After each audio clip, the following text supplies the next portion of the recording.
கனடாவில் நான் என்ன ஜாப் செய்கிறேன் பார்ட் 5. இந்த வீடியோவில் பார்த்தீங்கன்னு சொன்னால் லைஃப் இன்சூரன்ஸில் இருக்கிற நெட்வொர்க் மார்க்கெட்டிங் அப்படி இல்லைன்னு சொன்னால் MLM கம்பெனிகளான WFG பிரைமரிக்கா என்ற 2 கம்பெனிஸ் கனடாவில் இருக்குது. இது நல்லம்மா இல்லையா, இதில் எப்படி அப்ரோச் பண்ணினாங்க, இதில் எந்த எக்ஸ்பீரியன்ஸ் என்ன, நீங்கள் கனடாவில் போஸ்ட் கிராஜுவேட் ஒர்க் பர்மிட் அப்படி ஒர்க் பர்மிட்டில் இருக்கிற ஒரு ஆளாக இருப்பீங்கன்னு சொன்னால் இதில் சேவிங்னு சொன்னால் உங்களுக்கு எக்ஸப்டன்ட்ரி ப்ரொஃபைலில் ஏதாவது பாயிண்ட்ஸ் கிடைக்குமா இல்லையாங்கிற எல்லா டீட்டெயில்ஸையுமே இதில் நான் உங்களுக்கு சொல்கிறேன். பார்ட் 1, 2, 3, 4 பார்க்காதாக்கள் கீழே பிளேலிஸ்ட்டில் இருக்குது, போய் பார்த்துட்டு வாங்க. நான் பார்ட் 4 வீடியோவில் சொல்லியிருந்தேன் நான் home and auto insurance broker ஆகிறத டிசைட் பண்ணிட்டேன்னு சொல்லி. So home and insurance broker ஆகணும்னு சொன்னால் அதுக்கு இங்கே லைசன்ஸ் ஒன்று எடுக்கணும். அந்த லைசன்ஸோட பேர் ரிபோன்னு சொல்லுவாங்க. இங்கே கனடாவில் மீன் பிடிக்கிறதுக்கு லைசன்ஸ் தான். நீங்கள் என்ன ஒரு ஃபீல்டுக்குள்ளே போனாலும் எல்லா ஃபீல்டுக்குள்ளேயுமே லைசன்ஸ் இருக்குது.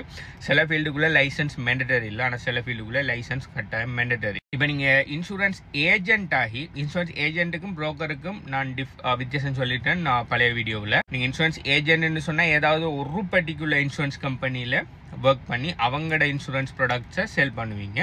இன்சூரன்ஸ் புரோக்கர்னு சொன்னால் நீங்கள் புரோக்கரேஜ் ஒன்றில் ஒர்க் பண்ணுவீங்க. அந்த புரோக்கரேஜ் பார்த்தீங்கன்னு சொன்னால் 1க்கு மேற்பட்ட இன்சூரன்ஸ் கம்பெனியோட பார்ட்னர்ஷிப் வச்சுருப்பாங்க. ஸோ உங்கள்ட்ட யாரான கிளைண்ட் வரக்குள்ள அவரோட டீட்டெயில்ஸை நீங்கள் அந்த சிஸ்டத்தில் போடக்குள்ள அவருக்கு எந்த இன்சூரன்ஸ் கம்பெனி பெஸ்ட்டான ரேட் கொடுக்குமோ அதை எடுத்து நீங்கள் கொடுக்கலாம். ஸோ இது சம்மந்தமாக எனக்கு எப்படி இன்சூரன்ஸ் எந்த காருக்கு எடுக்கக்குள்ளே நடந்துங்கிற விஷயத்தெல்லாம் நான் மற்ற வீடியோஸில் சொல்லியிருக்கிறேன். அதுக்கு முதல் சொன்ன வீடியோவில் பார்த்துக்கொள்ளுங்க. ஸோ நீங்கள் இன்சூரன்ஸ் ஏஜென்ட் ஆகணும்னு சொன்னால் ஒரு கம்பெனிக்கு ஒர்க் பண்ண போறீங்கன்னு சொன்னால் OTL லைசன்ஸ் சொல்லி ஒரு லைசன்ஸ் ஒன்று நீங்கள் எடுக்கணும். ஆனால் நீங்கள் இன்சூரன்ஸ் புரோக்கர் ஆகணும்னு சொன்னால் ரிபோன்னு சொல்லி ஒரு லைசன்ஸ் ஒன்று நீங்கள் இங்கே ஒன்டேரியோவில் இருப்பீங்கன்னு சொன்னால் எடுக்க லைசன்ஸ். நீங்கள் வேறு ப்ரொவின்ஸில் இருக்கக்குள்ள கனடாவில் வேறு லைசன்ஸ் இருக்குது. ஆனால் ஒன்டேரியோவுக்கு பார்த்தீங்கன்னு சொன்னால் ரிபோங்கிற லைசன்ஸ் நீங்கள் கட்டாயம் எடுக்கணும். இதே இது நீங்கள் ஹெல்த் அண்ட் லைஃபுங்கிற அந்த இன்சூரன்ஸ் ஃபீல்டுக்குள்ளே நீங்கள் போகிறீங்க, அதில் ஒரு ரீப்ரசன்டேட்டிவ் ஆக போகிறீங்கன்னு சொன்னால் அதுக்கு LLQPங்கிற இன்னொரு லைசன்ஸ் ஒன்று எடுக்கணும். ஸோ இப்போ லைசன்ஸ் எல்லாம் எடுக்கணும்னு சொல்லி எல்லாமே விளங்கிட்டு ஸோ நான் என்ன பண்ணினேன்னு சொன்னால் ஓகே லைசன்ஸ் எடுப்போம். அதுக்கு முதல் இந்த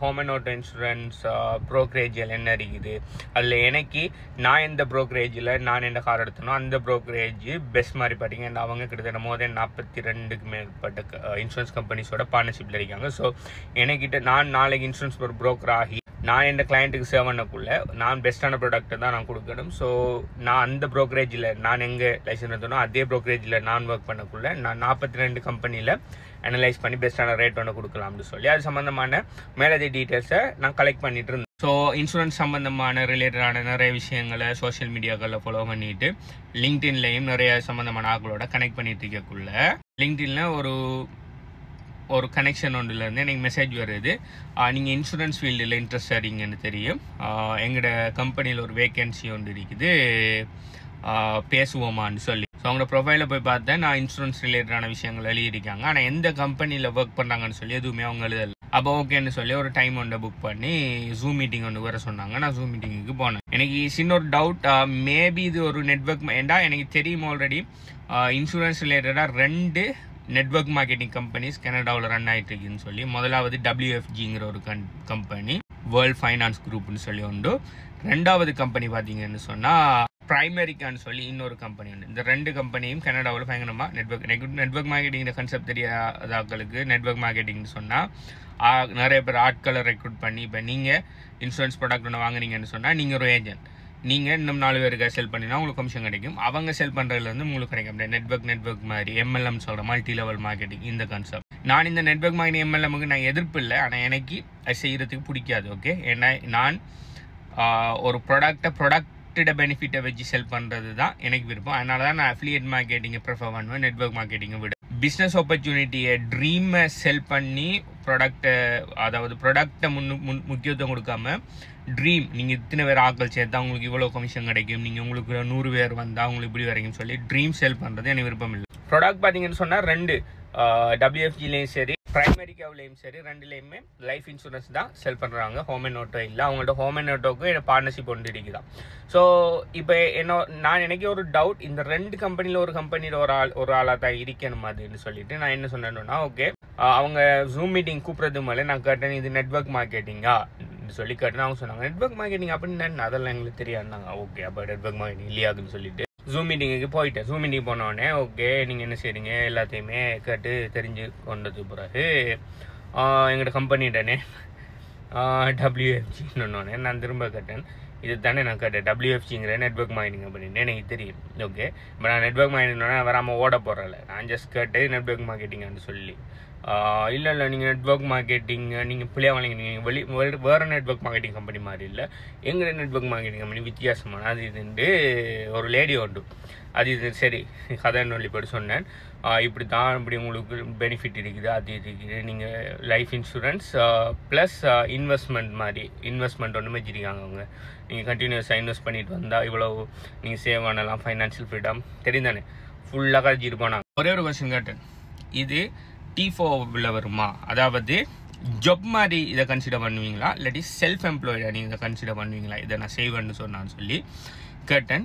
அது செல்ஃப் எம்ப்ளாய்னா ப்ளஸ் நான் WFGலேயோ அந்த மற்ற இதுலேயோ, அதாவது நெட்வொர்க் மார்க்கெட்டிங் இப்போ WFGன்னு அவங்க என்கிட்ட பேசிகிட்டு இருக்கிற WFGயில் நான் ஜாயின் பண்ணினேன்னு சொன்னால் வேறு எந்த நெட்வொர்க் மார்க்கெட்டிங், அதாவது வேறு எந்த நெட்வொர்க் மார்க்கெட்டிங் கம்பெனியில் நான் ஜாயின் பண்ணலாம், ப்ளஸ் வேறு எந்த இன்சூரன்ஸ் ப்ரோக்கரேஜில் கூட நான் ஜாயின் பண்ணலாம். நான் கேட்டேன், இப்போ நான் இதில் லைஃப் இன்சூரன்ஸ் மட்டும் தான் நீங்கள் செல் பண்ணுறீங்க. இப்போ நான் லைஃப் இன்சூரன்ஸுக்கு நான் இதில் ஜாயின் பண்ணாலும் ஹோம் அண்ட் ஆட்டோக்கு நான் ஒரு ப்ரோக்கரேஜில் ஒர்க் பண்ணலாம் தானே. நான் ப்ரோக்கரேஜில் ஒர்க் பண்ணக்குள்ளே நான் செல்ஃப் எம்ப்ளாய்டு இல்லை, நான் எம்ப்ளாயி. T4 கிடைக்கும். ஸோ எனக்கு எக்ஸ்பிரஸ் என்ட்ரி ப்ரொஃபைலுக்கு பாயிண்ட்ஸ் கிடைக்கும். நான் மெயினாக இன்சூரன்ஸ் ஃபீல்டுக்குள்ளே வந்ததே எக்ஸ்பிரஸ் என்ட்ரிக்குள்ளே பாயிண்ட் எனக்கு கிடைக்கணுங்கிற ஒரு காரணத்துக்காக தான். நான் ஆல்ரெடி செல்ஃப் எம்ப்ளாய்டு தான். ஓகே, எனக்கிட்ட பிஸ்னஸ் இருக்குது, எனக்கு கம்பெனி இருக்குது, நான் ரன் பண்ணுறேன்.